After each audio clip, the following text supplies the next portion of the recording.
Hello, I'm Hugh Manfield and welcome to my science channel. Now, today we're going to take on a little more lighthearted subject, but still something fairly serious. We're going to talk about dark matter versus Bigfoot. Which one do you think is going to be discovered first? Okay, this may sound a little bit silly. There are actually a lot of parallels between the search for dark matter and the search for Bigfoot. Now let's start with Bigfoot. People see tracks and they see shadows moving in the trees, and they imagine some kind of creature is responsible for this. So Bigfoot is a thing that we imagine to explain these observed phenomena. Okay, now let's talk about dark matter. We look out into the universe and we see galaxies, and we notice that they're rotating. The stars within the galaxies are orbiting faster than can be explained by Newtonian gravity, given the amount of mass and matter that we believe to exist in these galaxies. So, the physicist imagines that there's some additional matter, somehow, some unseen matter out there that's causing this. So, dark matter is a thing that we imagine to explain these phenomena, just like Bigfoot. Now, if we go around the globe and we listen to stories and reports of sightings and a collection of evidence, we see that Bigfoot is a worldwide phenomenon. Most indigenous cultures have some sort of Bigfoot story or Bigfoot equivalent. They have different names for it all over the world, but basically it's described as like a very large, hairy, ape-like creature that lurks in the unexplored forests. If Bigfoot is that widespread, we should be able to find physical evidence. Now, the last 2.5 centuries could be labeled as the age of exploration, and one of the great explorers was Captain James Cook. Now, I'm not saying James Cook was looking for Bigfoot. He was looking for anything new and different, and he found a lot of that. He charted coastlines, he did astronomical observations, he discovered new species of fish, wildlife, plants, anything new and different he collected and brought back to England for the Queen. And I'm sure if he had discovered Bigfoot, he would have been happy to bring one back for the Queen's menagerie. And it wasn't only Cook that was doing this. Naturalists were exploring the entire globe. And back in the day of Cook, it was not too hard to believe, given the vastness of the unexplored wilderness of North America, that there could be an undiscovered species of large apes living in the North American forests. So, the idea of Bigfoot was not that preposterous as it is considered today. So now let's move back to dark matter. Well, when we look out into the galaxies and galaxy clusters, we see nearly every galaxy has some sort of dark matter. There are some that don't have any dark matter, and there are some that seem to be entirely made of dark matter. And how do we know this? Well, when we do a survey of the amount of mass, stars, dust, gas clouds, everything that will have normal gravity from normal matter, and we plot that out, we would expect a curve to follow along this line, rising steeply and then tapering off with distance toward the rim of the disk. Now, this is a small galaxy. The Milky Way would extend out to about the end of the chart. And this galaxy is also more of a dark matter rich galaxy, because what we actually observe in galaxies is an even more steeply rising orbital velocity curve, and that rises up to a point and then usually becomes flat. Now, in this case, this one appears to continue to rise. The rotation curves of galaxies fall within various different ranges, depending on the so-called content of dark matter. But the thing is, the difference between the expected Newtonian orbits and the observed orbits gives us this rising curve known as the dark matter contribution. And that's just the difference. If you take a line segment here, difference between there and there, and we plot it. Difference between here and here, we plot it. So when you get out here, the difference is very big, and we plot it. And we get this same rising curve for the dark matter contribution. So dark matter seems to permeate the entire universe. And if there's that much of it out there, we should be able to find physical evidence. And we've been looking for a long time.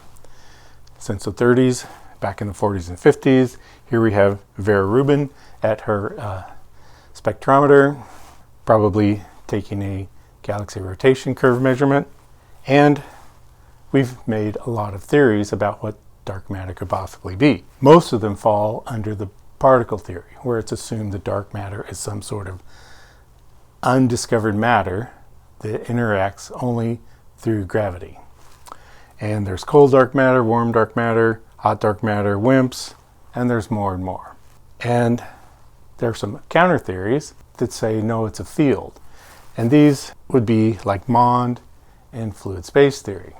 Now MOND is modified Newtonian dynamics, and fluid space theory is the waterfall inflow model of gravity.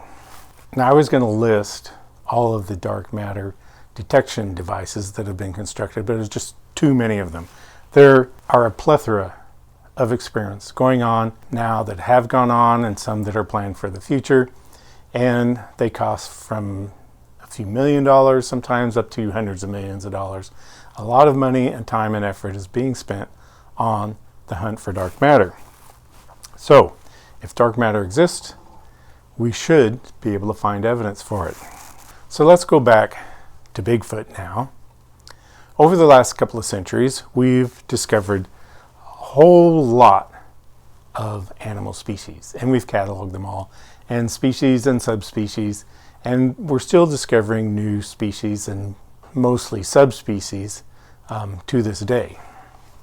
And in all that time, there's been no specimen of Bigfoot captured.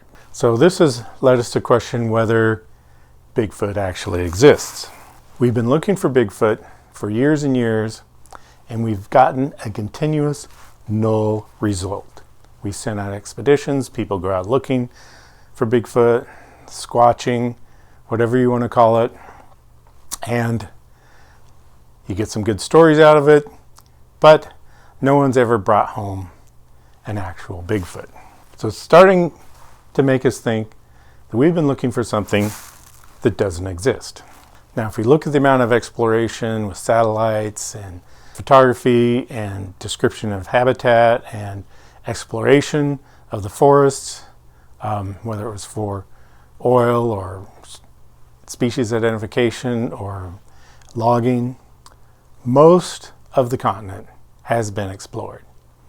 And there's little room left where there could be a reproducing colony of great apes with enough habitat to survive. So zoologists have concluded that Bigfoot can't actually exist. So what we have imagined as Bigfoot does not exist in the natural world. That's the general conclusion, the scientific conclusion. And Bigfoot theory is now a fringe science. Now there are some diehard Bigfoot believers, and they continue to go out looking for Bigfoot. And I think it's kind of a romantic thing or a natural thing. We like to think that there are still mysteries in the world around us that makes the world a more interesting place. So the Bigfoot theorists have come up with grander and grander theories, such as Bigfoot have the ability to teleport. That explains how they get away and they're never found. Or maybe they're traveling through a large network of subterranean caves. Or maybe Bigfoots are actually mutated humans that have contracted some sort of virus and have shifted from being a normal human into a large, hairy Sasquatch. So all of these become less and less believable as the Bigfoot diehards scramble to keep their Bigfoot theory alive. Now, if a Bigfoot theorist would take a tip from dark matter theory after an expedition where they didn't find Bigfoot. Instead of saying, no, the expedition was a bust, we didn't find anything, they would say, it was a great success. We've set the best limits yet on Bigfoot habitat. So now let's go back and talk about dark matter. Over the last 75 years, we've used particle colliders and particle detectors, neutrino detectors, deep ice fields, subterranean chambers filled with liquids, looking for a light flash from a dark matter interaction. And all we've found are the particles in the standard model. We have not found any particle of dark matter. We've been getting a null result for 75 years. So the continuous null result should be a sign that maybe what we're looking for doesn't exist as we've imagined it. Maybe dark matter, as we've imagined, as some unseen matter, isn't what's actually going on. And maybe it's time to start thinking along different lines. Well, that may be starting to happen a little bit, but in general, dark matter theory is still mainstream science. And everyone's just sure that it's only a matter of time before they find it. But over the course of time, just like with the null results of Bigfoot, the theorists for dark matter have had to come up with increasingly colorful ideas about what it could possibly be. In fact, there's even ideas that dark matter, there could actually be a dark side of the standard model with a whole family of dark particles. And these would have very speculative properties. So they're starting to trend toward where the Bigfoot diehards have had to travel. Now the thing about dark matter research is that there's a lot of money flowing into it. It's not really to anyone's advantage to say, you know what, maybe we should change our course and start looking for something else. No, the general consensus is, we have a good thing going, don't rock the boat. But what if the same amount of public money was flowing into the search for Bigfoot that is flowing into the search for dark matter? Do you think a public outcry would be justified in that case? I think most of you would. And it's time to start scrutinizing the costs that are going into dark matter research and deciding whether maybe some of that money could be better spent somewhere else. So currently, the best theory of the cosmos has us living in a world where 4.6% of it is known matter, the stuff that we see around us, the stuff that we see in the galaxies, the known matter. 24% of it is this unknown, unfindable dark matter, and even more of it is this stuff we call dark energy. And physicists would say, well, we don't really know what dark matter is or dark energy. These are just placeholder names that we put on something to describe, what we physically observe, to make our math work. Well, I have an example of just how ridiculous this is. Hi, sweetie. I made you a special pie. The thing is, I only know what 5% of it is. 95% of it is a mystery. Go on, have a piece. What's the matter? You don't want to try it? Why not?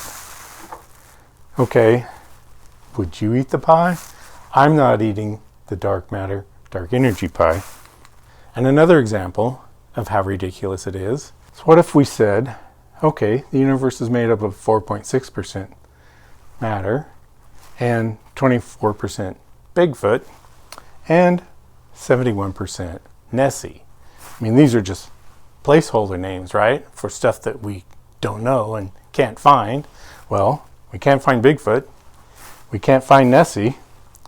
They would work perfectly. Well, the only problem is there's already something known as Bigfoot and there's already something known as Nessie. So we should probably choose different names. So I suppose dark matter and dark energy work just as well as anything else. The truth is that dark matter and dark energy are giant band-aids that have to be slapped on our best theory of gravitation to make the numbers work out. And lambda CDM is really nothing to be proud of. I mean, the physicists have their conferences and they give talks and they explain how dark matter and dark energy work, and they all applaud each other. And it's really pretty pathetic, in my opinion. I mean, suppose as an engineer, I'm designing a building for a client, and I can't get the structural numbers to work out. So what do? Do I redo the structure? Do I rearrange my math, come up with something better, a different way to analyze the situation? Or do I just slap in some fictional material to make things work out? Okay, client, got your building done. And I was having a little trouble getting the structural calcs to work out. But then I put in some Bigfoot for supports and a bunch of Nessie in the foundation, and now everything's fine. Are you ready to write me that big fat check? Or am I fired? So far, physicists telling us the same kind of story don't get fired. In fact, it's probably the one profession outside of Hollywood where you can make things up and get paid for it. So what do we need? We need a new theory of gravity that goes beyond general relativity. We need to re-examine the foundations of gravitational theory. We need a better way to understand gravity than general relativity. And I offer fluid space theory for that. Now, I'm not the only one that's saying that there's a problem with science, that science is going off the rails. There are a few notable personalities who have been raising the alarm for a number of years. And they're saying, in one case, science has become too institutionalized and isolated from reality. And the other is saying, you're getting lost in math, you're more entertained with your mathematical theories than actually looking at observations and seeing whether it works or not. There is some concern out there that science has kind of gone off, let's say, into Bigfoot territory. And one other thing, yes, I believe both of those two would not approve of being shown side by side in the same slide. So, which will be discovered first? Dark matter or Bigfoot? Well, if I wanted more views, this is probably the point in the video where I would explain my encounter with Bigfoot. But rather than that, I'm going to explain my encounter with dark matter. Now, this is gone into more detail in earlier videos, but in a nutshell, here's how it works. If we go back to Isaac Newton's original method of describing orbital velocities, he used the equivalent triangles method, where an object over a given time period will fall a distance s, and in order to remain in orbit, it will travel a distance x so that it remains on the circle. And then, based on the equivalent triangles, he could relate the distance x, the distance s, to the radius of the orbit, and knowing his theory for gravity, he could compute the acceleration and know the value of s over a given time period and compute the orbital velocity. And his numbers checked out.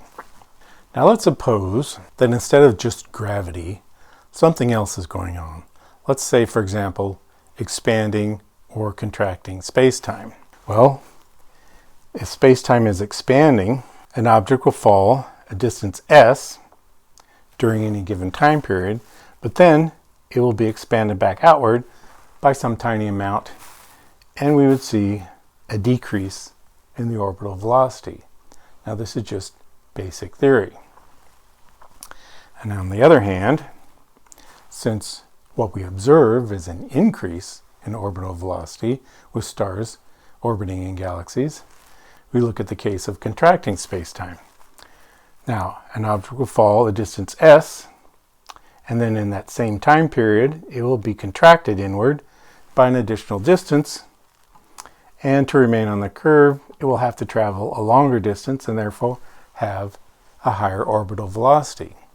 Okay, it's a very quick basic theory, contracting space-time can increase the velocity of an orbit. Why isn't anyone looking into this besides me? Who in physics is talking about contracting space-time as the answer to dark matter? The fluid space model has reference frames falling inward from all directions. And if we look at a unit cube of space, as it travels inward, faster it accelerates, moves at a higher rate of speed, and as such, it becomes Lorentz contracted more and more. So there's length contraction going on, and over a volume that equates to space contraction.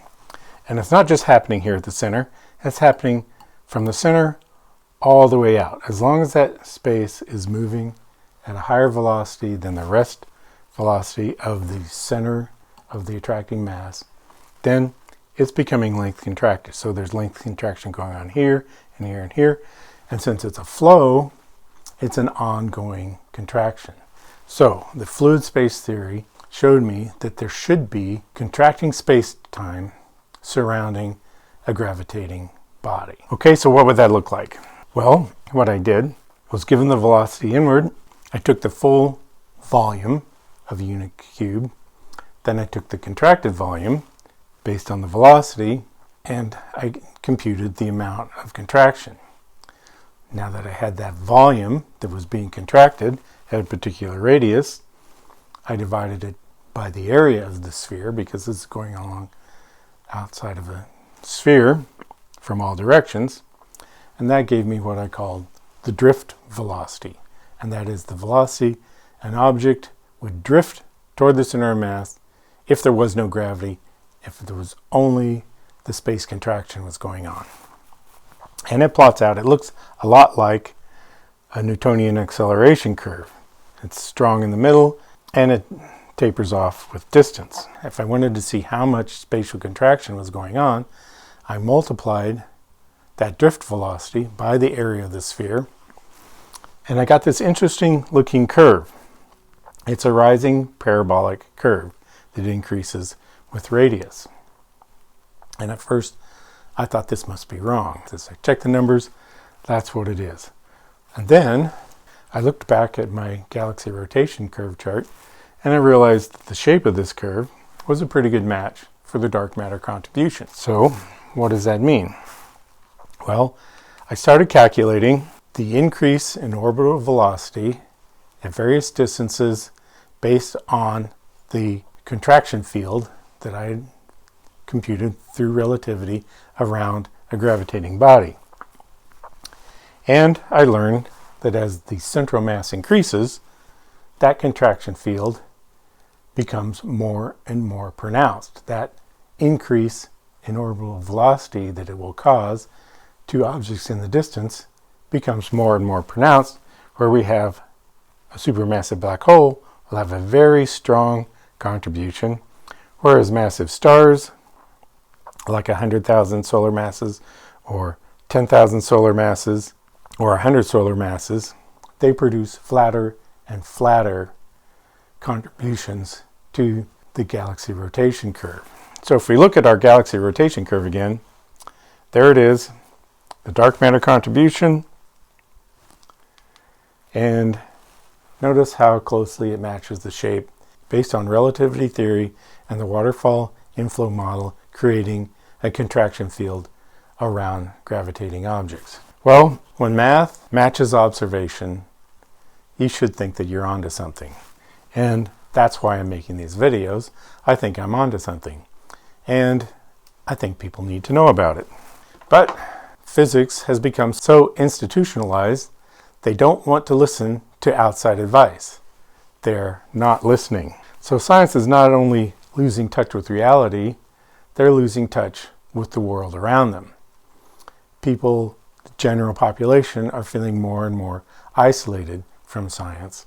And understanding this can maybe explain why there's increasing questions about why are we spending so much money on science if we're not getting anything out of it.